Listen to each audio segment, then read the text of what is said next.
The ships appeared without warning. One moment, Earth's orbit was clear. The next, massive alien vessels blocked out the stars. There were hundreds of them, each one larger than any human city. Their dark hulls reflected no light, making them look like holes in space itself. Admiral Daiho stood on the bridge of the UEC Guardian, humanity's largest warship. It looked like a toy compared to the alien fleet. He had spent 20 years in space, first as a cargo pilot, then as a military commander. He had seen many things, but nothing like this. "Sir, they're hailing us," his communications officer said. Her voice shook slightly. "Put it through," Daiho replied. He straightened his uniform, though he knew it wouldn't matter. The screen flickered to life. The alien that appeared was tall and thin, with pale blue skin that seemed to glow. 4 eyes stared out from its elongated head. It wore robes covered in symbols that hurt to look at for too long. "I am Ambassador Thulvera of the Vryn species," the alien said. Its mouth didn't move, but the words came clearly through the translation system. "I speak for the Galactic Covenant, the union of 47 civilized species." "You will listen." Daiho said nothing. He waited. "Humanity has been observed," Thulvera continued. "In 30 years you have spread to 12 star systems. You build weapons. You expand without permission. You are dangerous children playing with fire. We have the right to explore," Daiho said calmly. "The stars don't belong to anyone.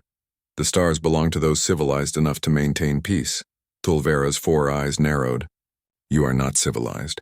You keep other living beings as prisoners. You enslave creatures for your pleasure and work.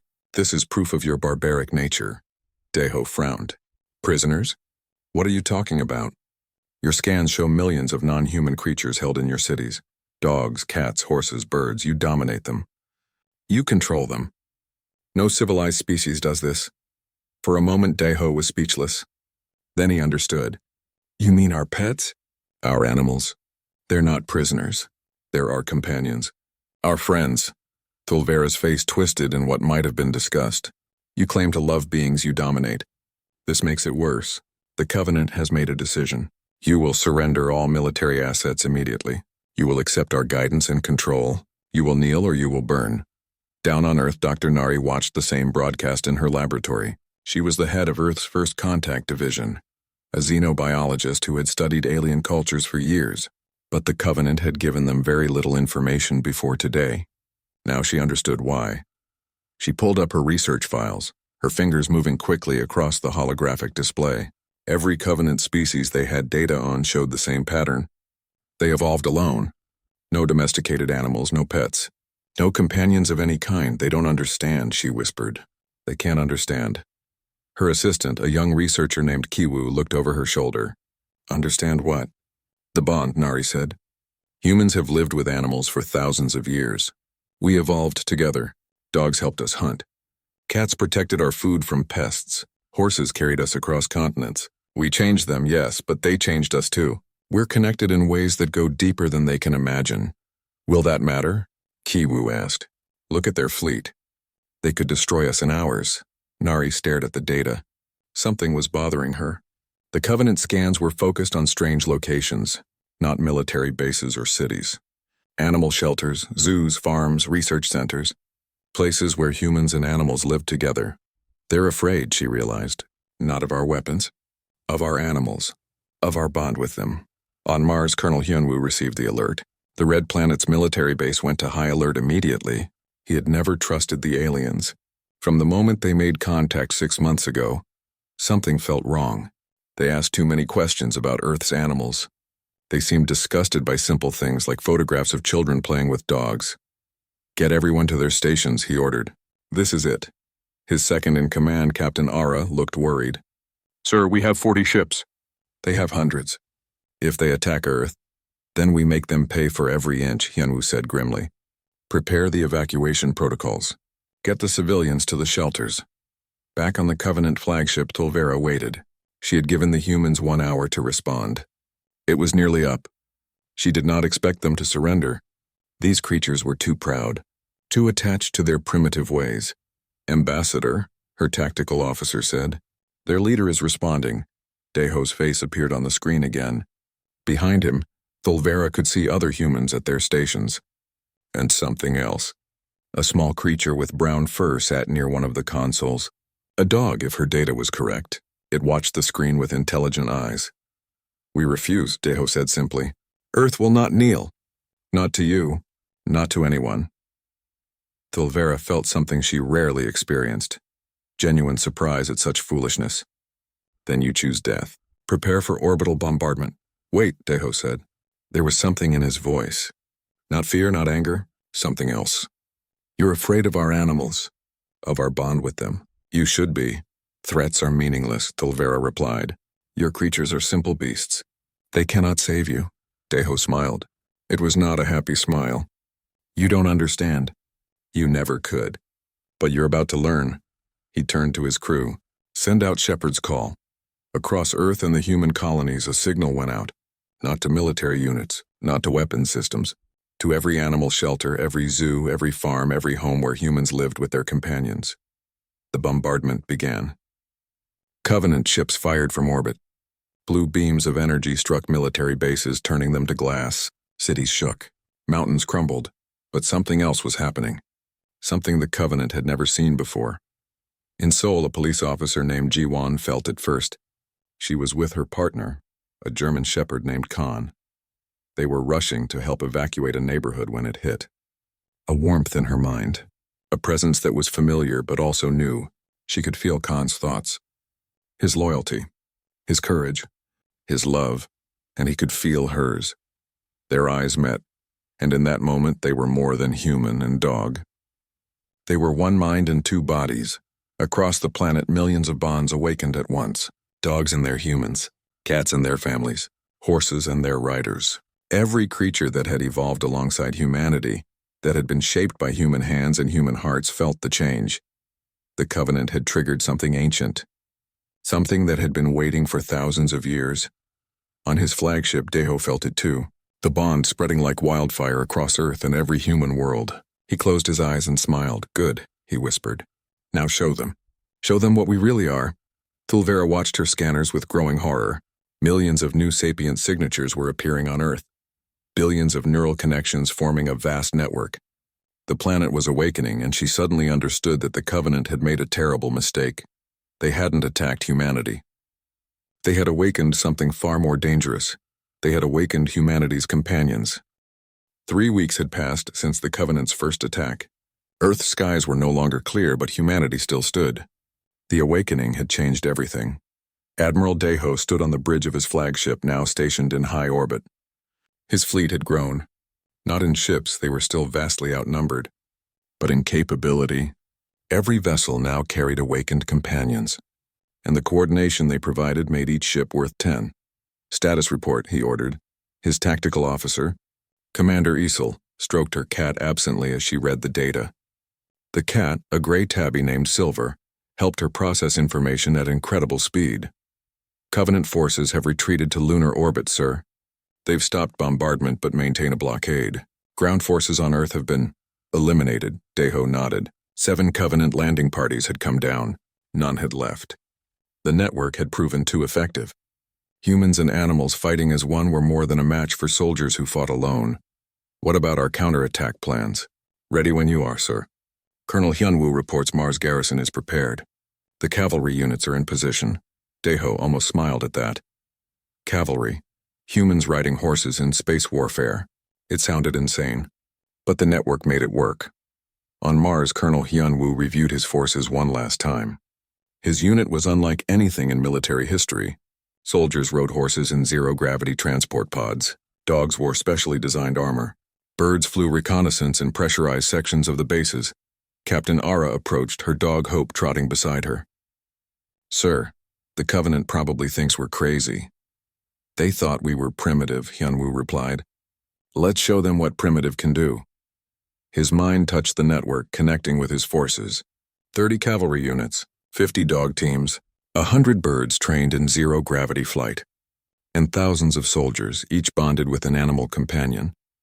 Through the network, he felt their readiness, their determination, and something else, joy. Despite the danger, the animals were excited. This was what they were born for. Not fighting, but standing beside their humans, protecting them, loving them. "All units," Hyunwoo broadcast through the network. "Target the Covenant supply depot on Phobos. We ride in 5 minutes. Back on Earth, new tactics were emerging every day. In the Australian outback, a ranger named Sang-hoon had discovered something remarkable.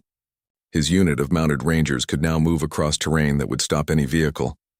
The horses understood the landscape instinctively, and through the bond they could share that understanding with their riders. Covenant scouts tried to track them. They failed. The horses could sense the aliens from miles away through smell and vibration. The rangers could set up perfect ambushes every time. Sang-hoon patted his horse, a tough mare named Dusty. "Good girl," he said, though words weren't necessary anymore. She knew how he felt. Through the network, he received a new mission. A Covenant listening post in the mountains. Perfect terrain for horses. "Mount up," he called to his rangers. 30 riders, 30 horses moving as one mind.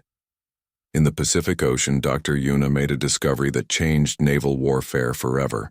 The research dolphins at her marine biology center had awakened just like the land animals. But they had something extra: echolocation.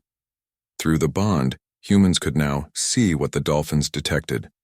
Underwater structures became clear as day. Covenant submarines, thinking themselves hidden, were exposed.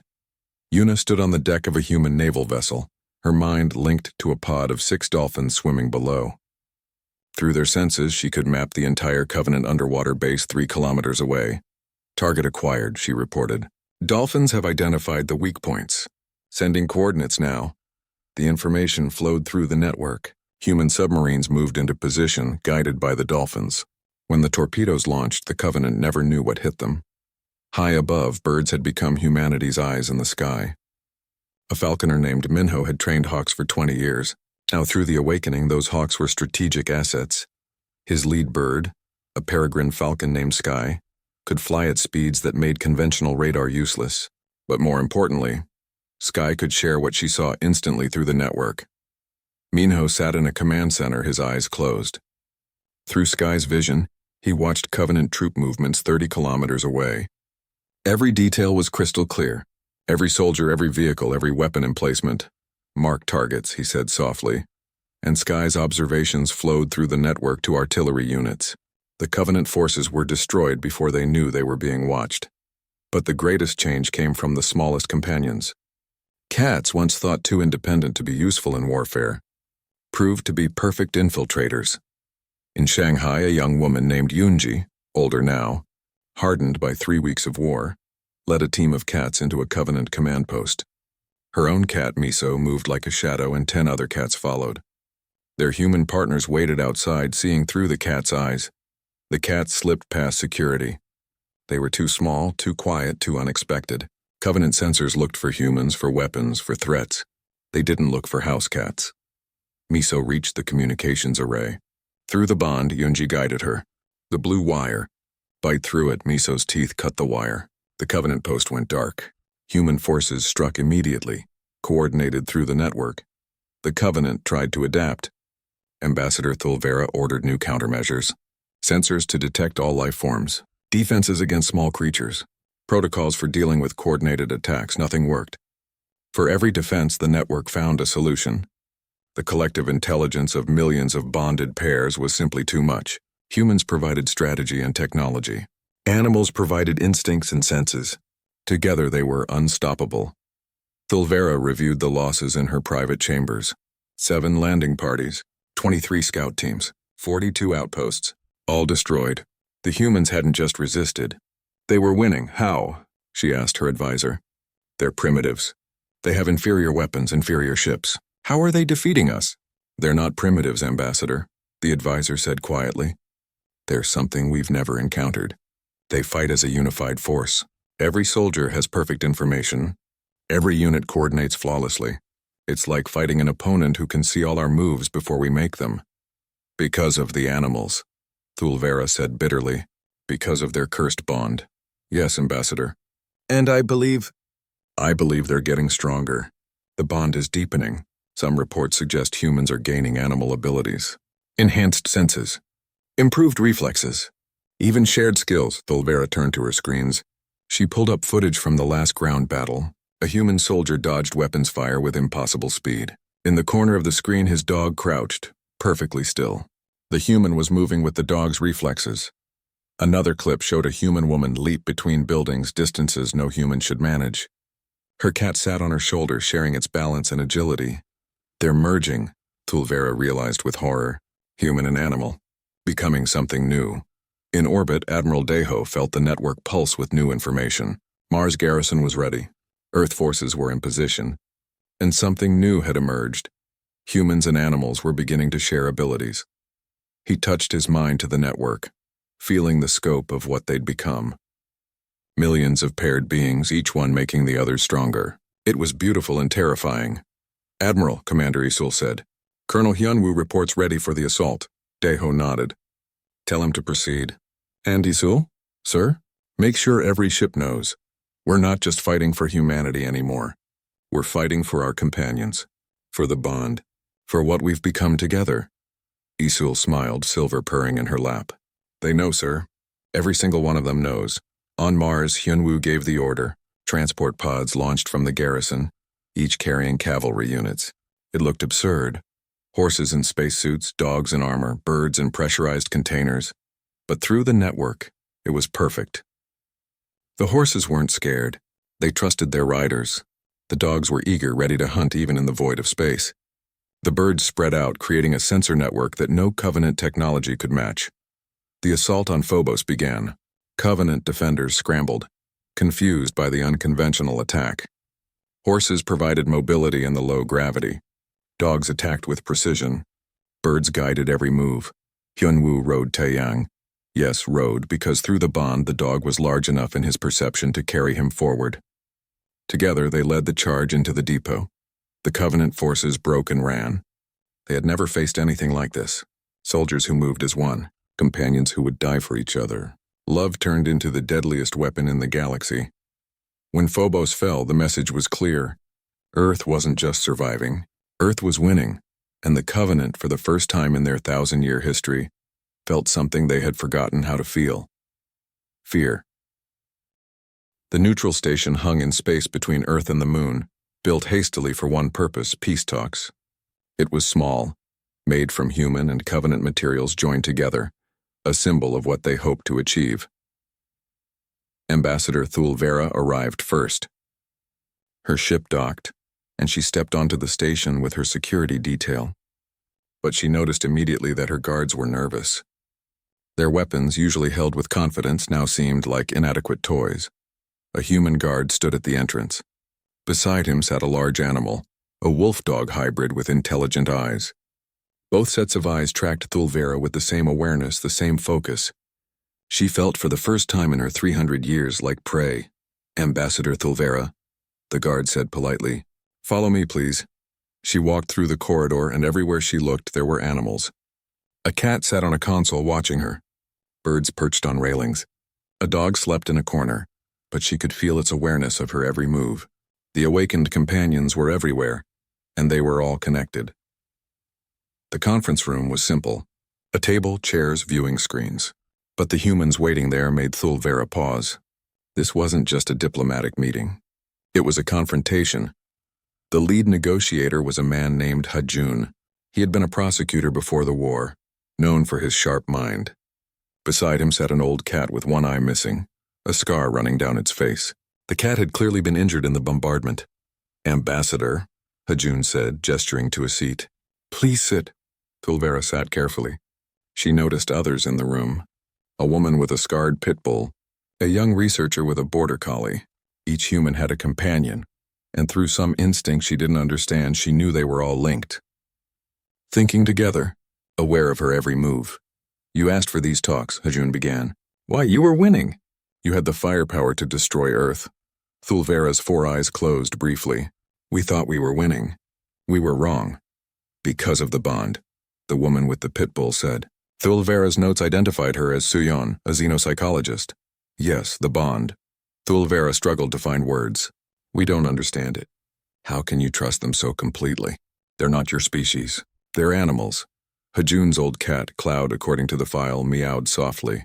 Through some translation device connected to the bond, words formed. "We're not animals," Cloud said. "We're companions. We're family," Thulvera jerked back. The cat spoke. Not through training or mimicry, but with true understanding. "How?" The bond allows us to use translation technology, Suyan explained. The animals could always think. Now they can share those thoughts. A door opened and another being entered. It looked like a dog, a pit bull with kind eyes wearing a small translation collar. But it moved with purpose, with dignity. I am Dongwu, the dog said through the device. I speak for the Companion Council. We are the awakened ones. We have chosen to stand with humanity, not as servants, but as equals. Thulvera felt her world tilting. Equals, but they... You were domesticated, controlled. Loved, Dongwu corrected. There's a difference. Humans changed us, yes, made us stronger, smarter, more social, but we chose to stay. Every generation we chose to be with them. That's not control. That's partnership. Hajun leaned forward. Ambassador, you need to understand something. The awakening didn't create the bond. It only revealed what was always there. For thousands of years, humans and animals have been evolving together. You triggered something ancient when you attacked. Dr. Nari entered the room carrying data pads. Her border collie Comet walked beside her. Ambassador, I've been researching Covenant history. May I show you something? Thulvera nodded slowly. Nari activated a holographic display. Images of ancient Covenant worlds appeared. These are records from 50,000 years ago. Look closely. The images showed Covenant species in their early civilizations, but there was something else in the pictures. Other creatures. Animals living among them. The Vrin, Nari said, focusing on Thulvera's own species. Your ancestors had companions. Flying creatures that bonded with you. Look at this image. A Vrin child with a winged animal. They're clearly connected. Thulvera stared. She had never seen these images. They weren't in the official histories.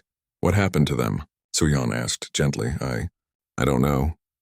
Our histories say the Great Purification removed diseases. Dangerous animals were eliminated for public safety.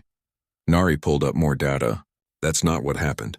The records are buried deep, but they're there. Your leaders feared the bond. They called it weakness, genetic contamination, emotional dependency. They systematically eliminated every companion species across all Covenant worlds. No, Thulvera whispered. That can't be true. It's true for every Covenant race, Nari continued. The aquatic Nereids had bonded with intelligent octopi. The Shard race lived symbiotically with beetles. The Titans protected small mammals. All of them were destroyed. The Covenant was built on loneliness. Hajun's voice was quiet. You came to Earth because we reminded you of what you lost. The bond terrified you because deep down you remember it. You remember what it was like to love another species. Thulvera felt something breaking inside her. Emotions she had been taught to suppress. We were told it made us weak. That independence was strength. And how has that worked? Dongwu asked. The pitbull's eyes were kind but honest. You have vast fleets. Powerful weapons. 47 species united. But you fight alone. Each soldier isolated. Each ship independent. You have numbers, but we have unity. The bond isn't weakness, Cloud added. The old cat's voice wise. It's the opposite.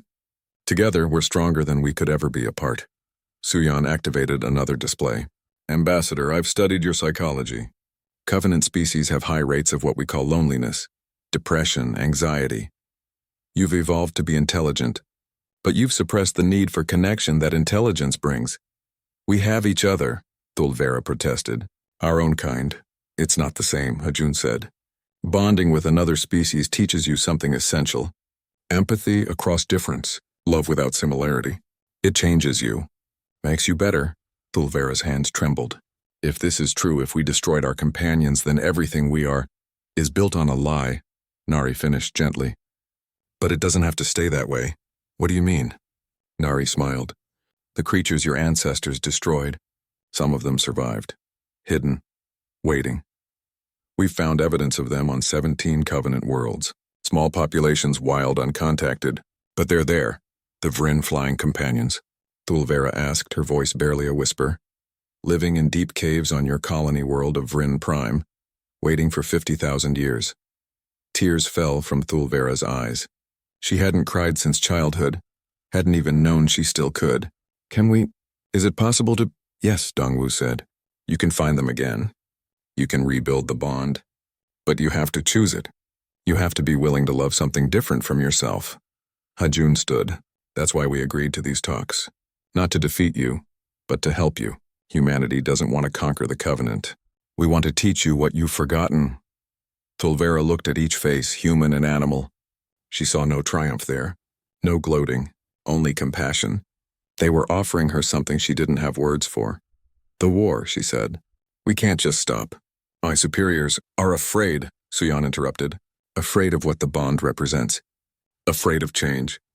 But some of your people are ready. The younger ones. They watched our battles and wondered. They saw our unity and felt something awaken in them. Nari handed her a datapad. These are genetic maps. Ways to identify potential companion species on your worlds. Instructions for forming the bond safely. It's a gift. From us to you. Tulvera held the pad like it was sacred. Why? Why help us after we tried to destroy you? Cloud, the one-eyed cat, jumped onto the table. He walked to Tulvera and sat before her, looking up with his single eye. Because that's what families do, he said simply. They forgive. They teach. They help each other grow. And maybe if you're lucky, you can join our family too. Tulvera reached out slowly. Her hand touched Cloud's head, stroking gently. It was the first time she had touched another living creature with affection in 300 years. It felt like coming home. What do I do? She asked. Hajun smiled. You make a choice. Return to the Covenant and fight. Or stay here and learn. Find your companions. Become whole again. Tulvera looked at her security detail. They were watching with wide eyes. She could see they wanted this too. The loneliness of Covenant life had worn on them all. I choose, she said firmly, to learn. To find them. To become what we should have been. Dongwu's tail wagged. Good, then let's begin. There's someone waiting for you. 18 months had passed since the war ended. Earth's orbit was crowded again, but this time with ships of peace. Covenant vessels arrived daily, each carrying scientists, historians, and those seeking what they had lost so long ago. Admiral Deho walked through the command deck of his flagship, now redesignated as the United Species Defense Fleet Headquarters. He passed human and alien crew working side by side. A Vryn officer sat at a console, a small flying creature perched on her shoulder. A Nereid swam in a specialized tank, an octopus companion beside him, their tentacles intertwined. Status of the Regenesis project? Daiho asked Commander Isul. She smiled. Silver the cat curled in her lap. Remarkable, sir. 17 Covenant species have successfully located and bonded with their ancient companions. The Vryn flyers, the Nereid octopi, the shard beetles. Even the Titans found their small mammals.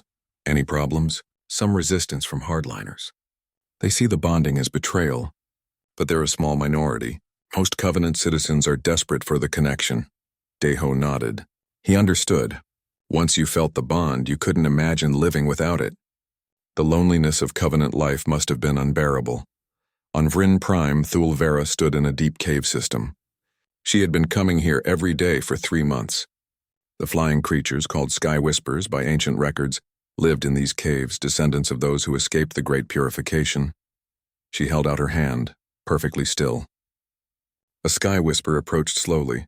It was beautiful, with iridescent wings and large, intelligent eyes.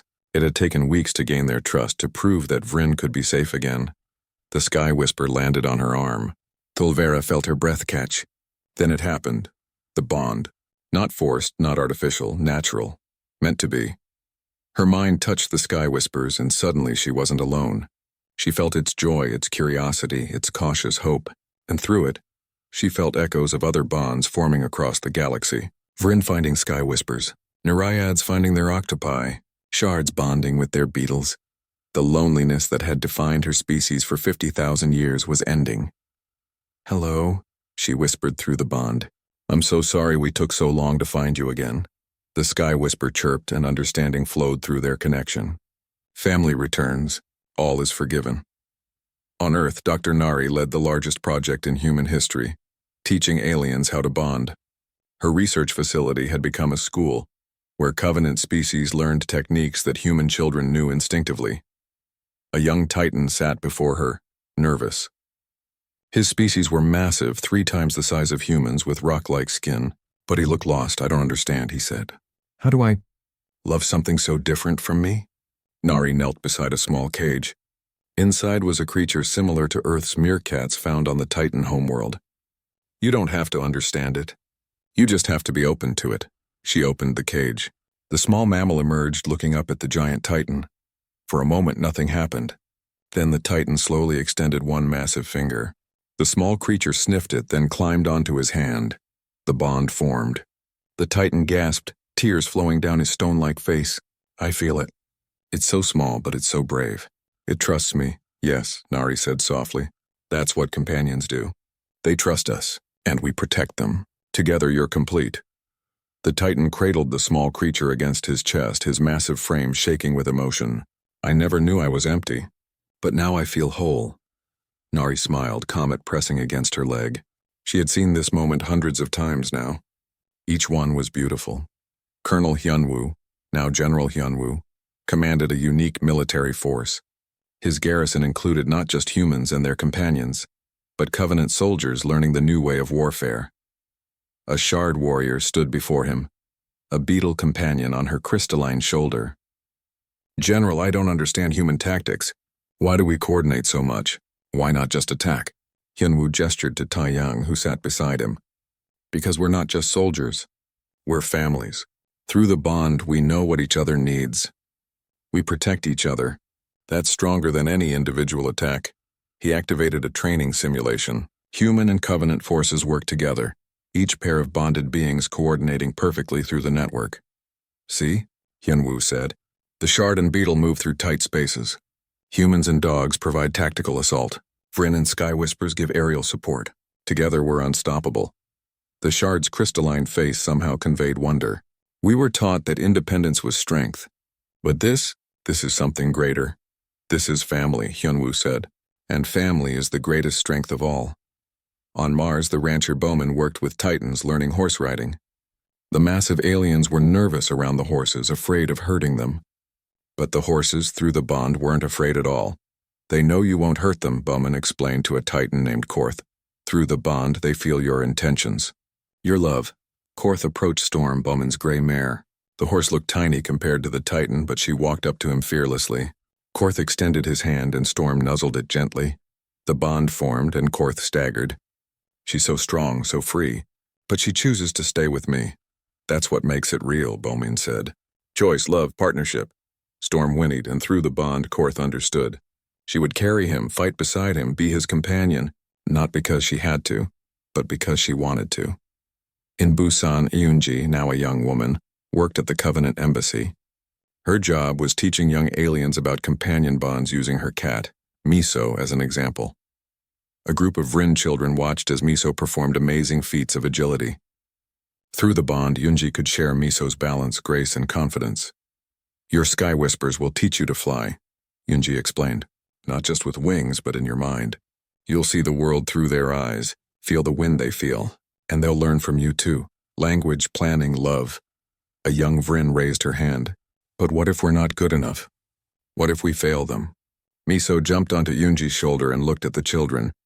Through the translation device, her thoughts became words. You won't fail, Miso said, because love doesn't fail. You try, you grow together. That's enough. The children looked awed. They had never heard such simple wisdom. In the Galactic Senate, formerly the Covenant Council, a new charter was being signed. Admiral Daeho stood among the witnesses representing humanity. The old covenant was being dissolved. In its place, the Companion Alliance was forming. Its charter recognized the rights of all sapient beings, including awakened companions. Speaker Thulvera, now a leader of the new alliance, addressed the gathered species. For 50,000 years we lived alone. We told ourselves we were strong. But we were empty. Humanity showed us what we had lost, not through conquest but through compassion. Today we reclaim our heritage. We become once again whole. The charter was signed. 47 species, each now bonding with their ancient companions, joined together, not as isolated races but as families. Daeho felt a presence beside him. A Sky Whisper had landed on the arm of his chair. Through the growing network he felt its simple message, welcome to the family. He smiled and gently stroked its wing. Thank you, all of you. On his flagship, Daeho returned to find his crew celebrating. Humans and aliens and companions all mixed together. A Vryn officer flew on her Sky Whisper. A Titan gently cradled his small mammal. A Nereid swam with his octopus. Commander Isul approached, silver in her arms. Sir, it's remarkable. The galaxy is changing. Everyone's finding their companions. Not everyone, Deho said. I never bonded. Never had a companion, Isul smiled. That's not true, sir. Look around your crew. The fleet. Earth and the Alliance. They're all your companions. You've been bonded all along just to a bigger family. Deho looked out at the celebration and realized she was right. The bond wasn't just between one human and one animal. It was between all beings who chose to love, to trust, to stand together. A young rescue husky approached him, gray-muzzled and gentle. She had been a therapy dog on the station, comforting soldiers. Now she sat beside Deho, looking up with bright eyes. He knelt and petted her. The bond formed, gentle and warm. Her name came to him through the connection. Nova.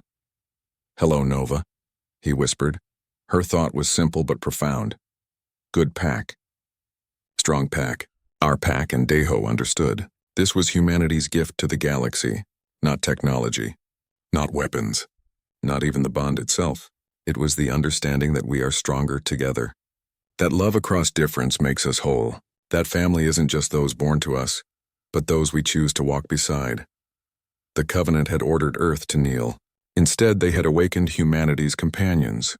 And in doing so, they had awakened something in themselves, the memory of love, the capacity for connection, the courage to be vulnerable. The galaxy would never be the same.